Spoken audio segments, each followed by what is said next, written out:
is the Jake for the State podcast, and this is the call for every red-blooded, God-fearing, liberty-loving patriot to prepare yourself, take your position, stand your ground, and advance the cause of freedom. Let's go.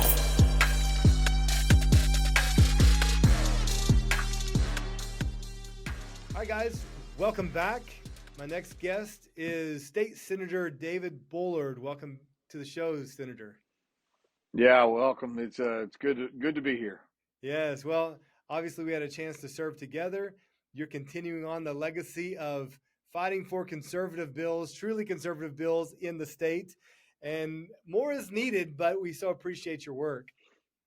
Yeah, my pleasure. Now, just give us an update. I guess we're over halfway through the legislative session. It concludes at the end of May. The primary focus right now, I assume, is the budget. It tends to start dominating the discussion towards the end of session.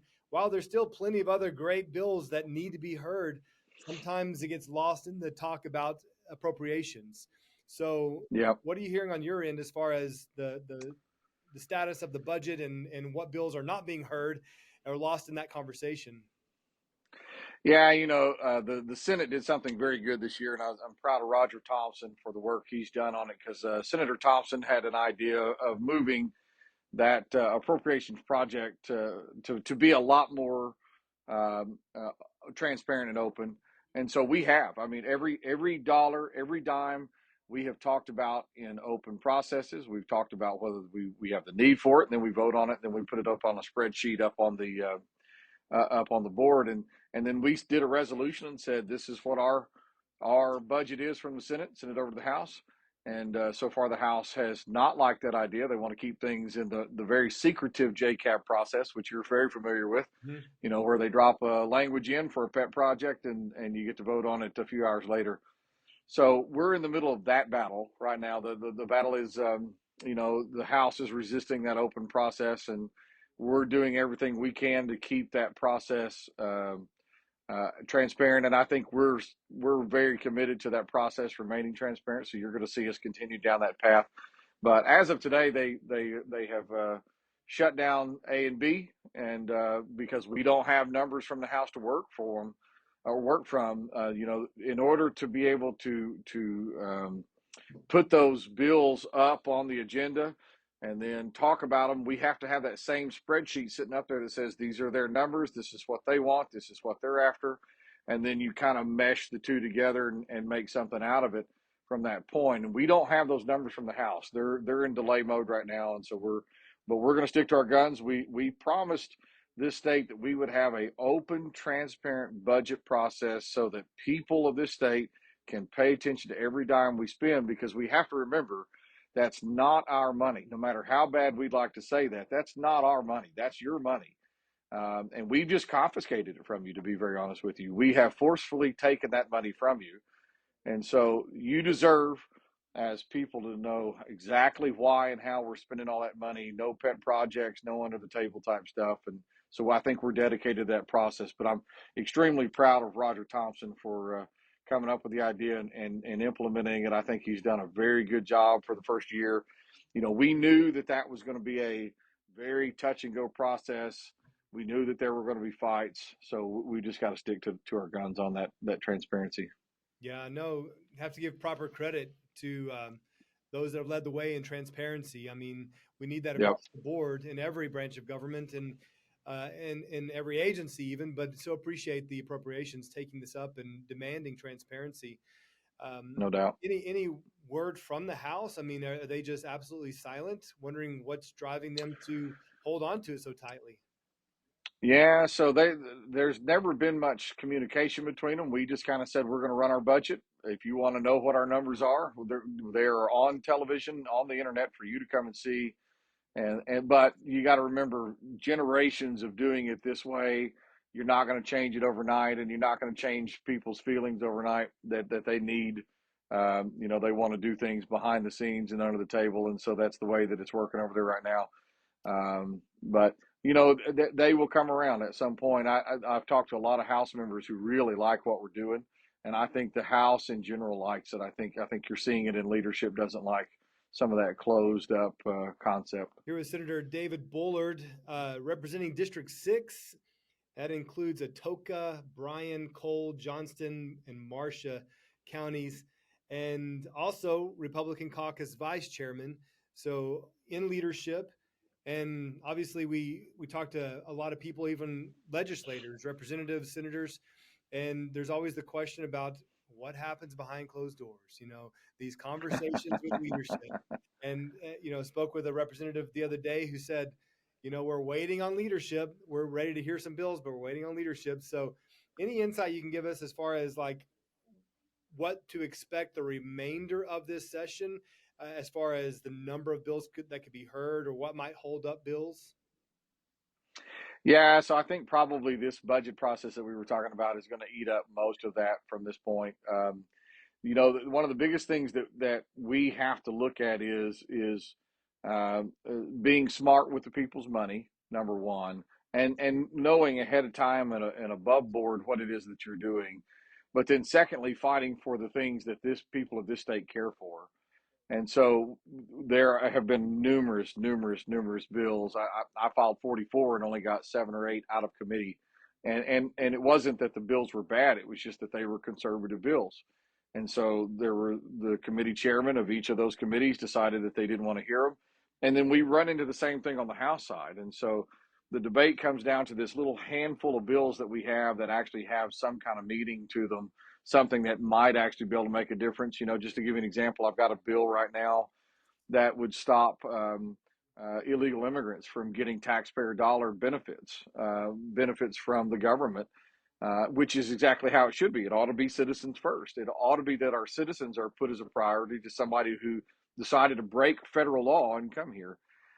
So that bill's still alive. They're still sitting there. And so now we've just got to figure out the argument's going to be on what are those things. There is a very, very, very important bill that I've worked on since I've gotten there. That's judicial reform. We have a Supreme Court right now that is as liberal as it gets. They would fit in really well in New York, but they do not fit in the state of Oklahoma. And a lot of that's due to that J&C process, that judicial nominating process. Well, that's sitting on the House side. And so the debate's going to come down to how many bills does the House hold hostage and how many bills does the Senate hold hostage. And as you know, some of the best bills we've gotten have been bills that were not allowed to be given a hearing, that we couldn't get any ground on, and all of a sudden we found a vehicle right here at the last minute at the 11th hour, and we plugged that language in and we got it through the floor. And that's how we've gotten a lot of our conservative wins, is we've used the rule process to get things through. And so we are just now getting to the lively part of session, where you need to be on your toes now more than ever. So that process is going to come down to the budget. It's going to come down to how many bills do they think that we want, and how many bills do we think that they want, and what are they, and then what bills can we leverage using the rules to get more things done and protect the freedoms of Oklahomans. We're the Oklahoma State Senator David Bullard, representing District 6. So let's talk about one of those bills that did not make its way through, that had your name on it. It's that House Bill 3644, dealing with criminal procedure, requiring special agents of federal agencies to contact county sheriffs under certain circumstances, it says. Now, I covered recently the story of the FBI that knocked on the door of a lady here in Oklahoma, had questions about a Facebook post. And, I've said, granted, if you look at her Facebook, seems like a radical Muslim, seems like, not the person I would align with. However, does she have a right to post on Facebook without a knock from the FBI? So I have a big problem with that. This bill would seem to say support the sheriffs being able to interpose and intervene on behalf of the citizens. Tell us more about that and why you think that it did not get a hearing. Yeah, I had a struggle on getting the chairman to hear it. I never have found out why. I was asked if these kinds of things are happening in the state. I gave an example down where I am. But for some reason, the chairman said he didn't like it, and he wasn't going to give me a chance to an opportunity to even argue or debate it. But that was in public safety. Okay. And when we look at those kinds of bills, that's the shame of it. I get that some may not like it or may not share that same ideology. And really we get into this argument on preemption. Is this preempting something happening? Well, if it's preempting somebody taking away my rights or the federal government encroaching on the state of Oklahoma or the people of Oklahoma's rights, as you just said, I'm all for preemption. Have no problem with preemption bills. And we can see what's coming. It's not like this is some mystery out there. I mean, they're pretty well putting their playbook out there in the open, and they're running it straight out of Rules for Radicals. So, it's a kind of a no-brainer in my mind, because the sheriffs are the chief law enforcement officer of the county. If you're going to come in and bring a warrant or question somebody from a federal government, the Constitution is very clear that the states have control over that. And so you need to come to the county sheriffs and you need to talk to them first and let them know. And we have a lot of county sheriffs that are straight up patriots in this state. And you have a lot of county sheriffs that are going to tell the federal government to go away, that we'll handle our own problems here. We don't want you involved in the state of Oklahoma criminal affairs. And so it is a no-brainer. We will get that bill eventually. That is not one that's going away. We will fight that fight until we make sure that the federal government does not encroach on our freedoms here in the state. All right, let's switch over to another bill that, again, did not clear. House Bill 3214. This is modeled after some Montana legislation. We're seeing other states do this to provide protection and cover for medical professionals, saying that if they have a conflict of conscience concerning a medical procedure, that they should not be forced to perform that. Again, it seems like common sense. It seems like something that we should have here in Oklahoma, but it failed in the Health and Human Services Committee on a 6-6 vote. A couple of Republicans voting against it. So I guess just fill us in on the details of the bill first. Yeah, sure. Let me correct one thing. It wasn't a couple of Republicans. It was 4 Republicans who voted against that bill. And they're the ones that killed it, because we had a strong chance of getting something through to protect our medical professionals. But the bill is very basic. We have in this country a history of conscientious objection. Even if you are a Quaker and are opposed to shooting a rifle, our military accepts you and will find a place for you, except when it comes to our medical professionals, which in Oklahoma we're in great need of, by the way. And so there are 7 other states that have already done this. There's 2 states that have been doing this for a very, very long time. But it's simple. I mean, you have a right of conscientious objection. And I've had people who have tried to say, well, we're a right to work state. That doesn't mean you had to abandon your constitutional freedoms in order to do that. People are trying to use the right of work state possibility to say, to infringe on liberties, civil liberties. And that's just not the case. That's never been the case in this country until now. And post-COVID, we've seen it ramped up on steroids, where suddenly your rights don't mean anything, even if it's a conscientious or a medical exemption or anything like that. And so we're just simply trying to protect our doctors, because the numbers don't lie. There's right around 30% of our medical doctors have said that they have been discriminated against at some point. And you have a large percentage of people, somewhere right around that same 30 percentile, who said that they would not even get into the medical profession or come to this state because they feel they're concerned about having to violate their medical rights of conscience. And so the states that have put this in, Montana is probably the best example we've seen. Alliance Defending Freedom helped us tremendously on this bill, and I have to give a huge shout out to them, because Tanya Shellnut and others with the Alliance Defending Freedom, they really stepped in and helped us on the writing of the bill and getting it all right and understanding how the whole thing works. But they've even found that in these states that have implemented this, they have seen a surge of medical professionals coming to those states. That's not by accident. That's by design, because number one, constitutionally, we must protect right of conscience. But when you talk about medical coverage in this state, especially coming from a rural state, we need more medical professionals, not less. And so this is a very, very big issue. It's not going away. I am not backing off of this just because some have decided to be weak-kneed on it. We're going to come back to this thing until we get it and protect our medical professionals.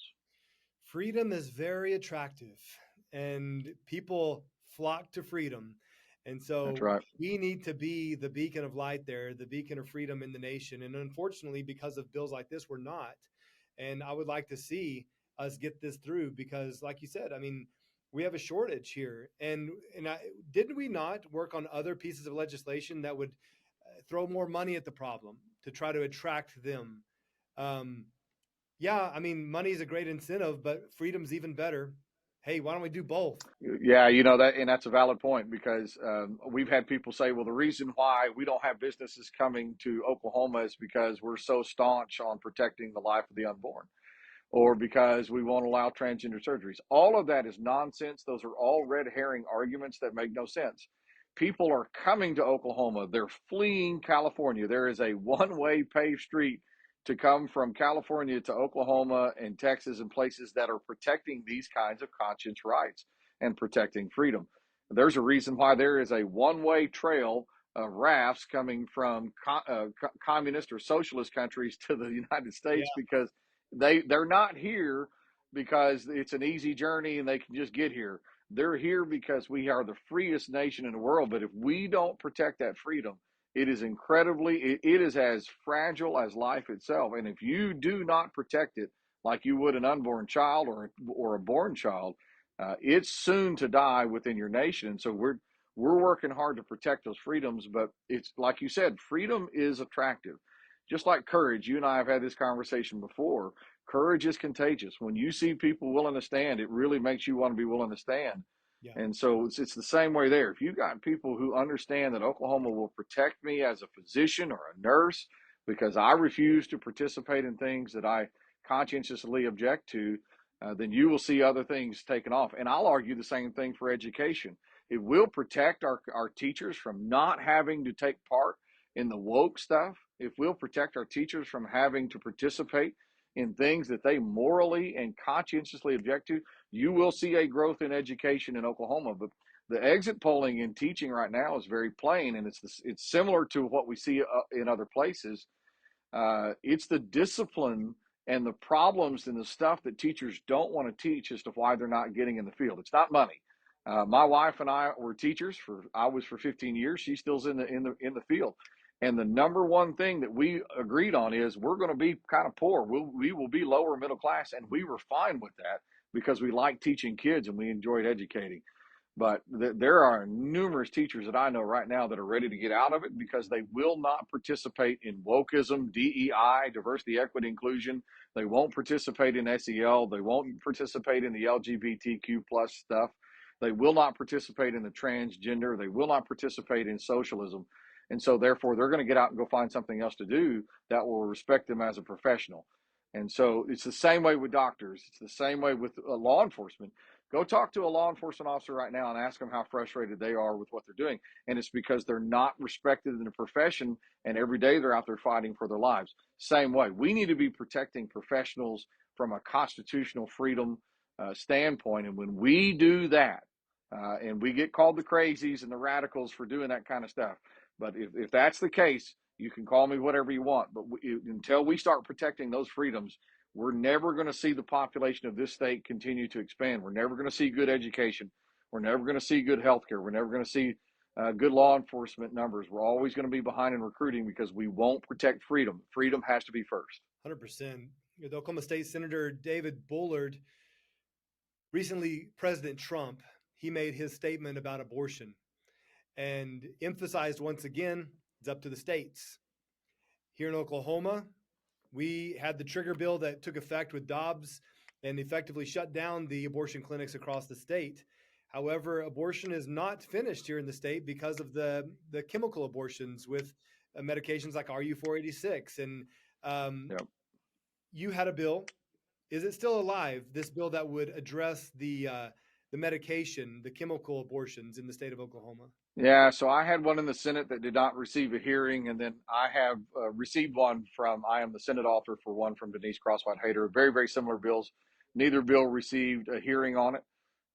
Wasn't even given the chance to argue that. And when you look at Oklahoma and you start looking at what's going on, we have not shut down abortion. I mean, we need to be very honest with where we are. We shut down the clinics and the mills, which was a huge triumph. I do not at all want to downplay what we've done. We did our job, and the abortion clinics are shut down. But right now, they're coming in the form of a pill, and they're just getting shipped in and trafficked under the table.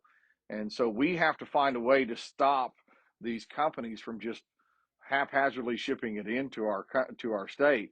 And this is a pill that, if taken correctly, the sole design of that pill is to kill an unborn life, or kill the life of a human being. And so we need to make sure that we shut that thing down from coming in. We do have some of those protections in law, but what happens is our doctors and our physicians are still allowed to be able to prescribe that, because that's a Schedule IV drug.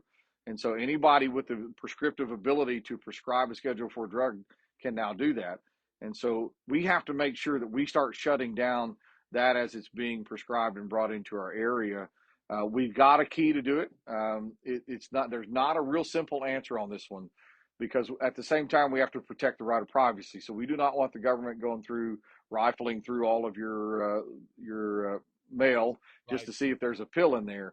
But the goal of this is to shut it down from even entering the state to begin with. And the research, when you start looking at what the bill does to the body of the woman, it is incredibly harmful to the body of a mother. I can't understand for the life of me why this thing is still okay with the FDA, but it is very harmful to the body of a mother. But it's 100% harmful to the life of the unborn child. The sole intent of it is to kill the child, and the side effect is it's harmful to the mother. And so it is something we have to shut down. It's a very complex issue, but we'll continue to fight that fight as well. Well, and it's connected to another controversial bill that I covered on my show.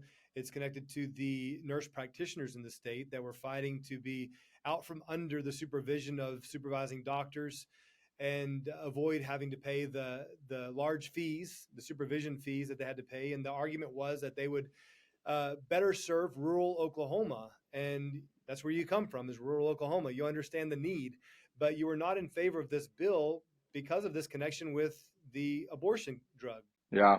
So there's two reasons I was a no, and I've been very consistently a no on that bill. One is I don't like it when the government creates educational attainment. So, if you want to be able to prescribe, go get the education and do it. But here, the government's just trying to shortcut it and say, if through government statute, you now have the ability to prescribe. I've never liked that very much. But then when you stop and think about it, the RU-486 pill is a Schedule IV drug. And what we were doing was giving nurse practitioners the ability to prescribe Schedule IV drugs. And so now you're going to have over 2,000 other prescribers in the state prescribing that pill. So right now, the estimates are right around 3,000 pills were shipped into the state last year. Now you're adding on top of that 2,000 more people who can prescribe it to every patient that they see or know. So you're going to dramatically increase the number of abortion pills coming into the state. And I'm thankful the governor vetoed it, and we really need to think that through. I do not agree, and I've always supported nurses in any way that I can, but I do not agree with the idea that these doctors are able to charge the nurses for that prescriptive ability. So we're looking for some solutions to help those nurses not get that fee slapped on them. And because that part of it is definitely wrong, but I've never thought that was the solution, was to just give them that prescriptive authority. But then you compound it with the abortion drug rise in our state, and so it's just not a solution in my mind. So it was my understanding that nothing would change with their prescriptive ability. They would just come out from under the supervision of the doctors. Would this bill have granted them extended and more expansive prescriptive ability? Yeah, it would have. So now the doctor doesn't have to check or have that consultation or oversight over them to prescribe it, so they can prescribe it however they want without the doctors being able to say, no, you're not going to prescribe that. So we just added to the number of people who could. Okay. If the abortion bill were to pass, it didn't, but say next year it were to pass and we somehow get a handle on the abortion pill coming into the state, would that change your position on the nurse practitioners, or would you still want them to be supervised by physicians? I still think they need to be supervised by physicians until they get the educational attainment to do so. If we have systems that are out there that decide that what they want to do is, lessen the number of training hours or the number of educational hours to get it, but there's a reason why doctors go through so much education to be able to prescribe those medications. I just don't want the government to reach in and say, well, we're going to shortcut that process for you. I would rather that the government let that happen. If you want to go get the educational attainment, go knock yourself out. But every time the government steps in, we pick winners and losers, and it's just been one of my strongholds is that I don't like the government shortcutting educational attainment, and that's what we would have done in that bill. What bill were you most excited about that either got heard or didn't get heard this year? I had one of the neatest bills I've ever run in my life, which was a gold and silver bullion depository and making it transactionable gold in the state. That's one of the neatest projects I've ever worked on. I feel like we're going to get it next year. I've been talking with Chairman Rader, and he's starting to get understanding about it. He just wasn't comfortable with it, which I'm fine with. If we need to educate ourselves on it, I'm good. He and I have talked. We're going to do an interim study on it, which I am super pumped about that interim study. But we need to understand the process. But it's a constitutional issue. It's Article 1, Section 10 of the Constitution that allows the states to use gold and silver as transactional money. And so we need to utilize this to get these investments here and have that backup system of monetary system in our state. It just makes sense. There's nothing wrong with it. The more and more people who read about it and are starting to understand it are really starting to get on board. So I'm excited about that one. That's one that has become my main project and will continue to be my main project until we see that through. I know you weren't alone. There was a couple others that ran similar bills, right? Dealing with bullion Yep. and the state gold bullion. And are we looking at Texas as a model for this? How close would we align with what Texas is doing? Yeah, a little bit similar with Texas. Texas set up a gold and bullion depository, but they did not make it transactionable yet. They're working towards it. Utah has some very good language. Florida has some very good language. Ours is kind of unique to us. We gave a lot of authority to the treasurer and worked hand in hand with Todd Russ on this because he needed a little bit of flexibility to make it happen in the state. We don't want to require that this become gold and silver be taken as transaction or as money, but they can transport it, or excuse me, they can transfer it over to the U.S. dollars and everything works out just fine. And we've got models and systems. It's just all of those are overseas. None of them are happening in the United States. And my fight is to become the first state in the union to open it up to as transactionable. That would be awesome. I'd love for Oklahoma to lead the way there. Obviously, this is connected to another issue. I'll wrap it up with this, but the issue of ESG. Just finished an interview with Paul Tice, author of Race to Zero, has written a whole book because he saw the urgency of this situation and how it's really closing the prison doors around us. And so concerning ESG, what are your thoughts on that? How would this gold bullion help with that, or would it at all help alleviate the problem, help preserve freedom here in the state of Oklahoma? Yeah, it should help. I will say this, number one, too. The further we slipped away in 1970, I believe it was 1973, was when Nixon finally took us completely off of the gold and silver standard. And so what we have now is just fiat money, and the government cannot help itself. Even Washington, if you'll go read his farewell speech, he warned us about exactly where we are on a number of issues, and one of them was in loose fiscal policy. I mean, if the government can print whatever it wants, you have a tyrannical government. There are no ways to stop them now, and the only way that Oklahoma has a way to defend itself from an out of control government and to protect our monetary systems here is through the gold and silver standard. But then when you start analyzing what's going on with the environmental, social, and governance, that is the black hole of free markets. We don't come back from that one. And so we in this state passed a bill to try and start limiting it. There's further links to which we can go to shut down ESGs within the state of Oklahoma. But we passed the first step to that, which was saying that if anybody has a discriminatory practice against oil and gas, was the one that we centered on, then they were not allowed to invest in our pension systems, which that's trying to use that leveraging amount of the dollar that we have to use that. And it has worked to a small degree, but there are more that we can go, but we need to expand that. Because, for example, Second Amendment is most definitely, we know that the Second Amendment companies that are involved in that that's their next target. And they're going to use that. I mean, if they can control the buying of power and authority of the individual or of a corporation or of a business, then they have you exactly where they want you. And so we are to that stage right now in our country's history that the states that are fighting back against ESGs are going to be the free states. And the ones that are embracing ESG are going to be the next standard of communism and socialism.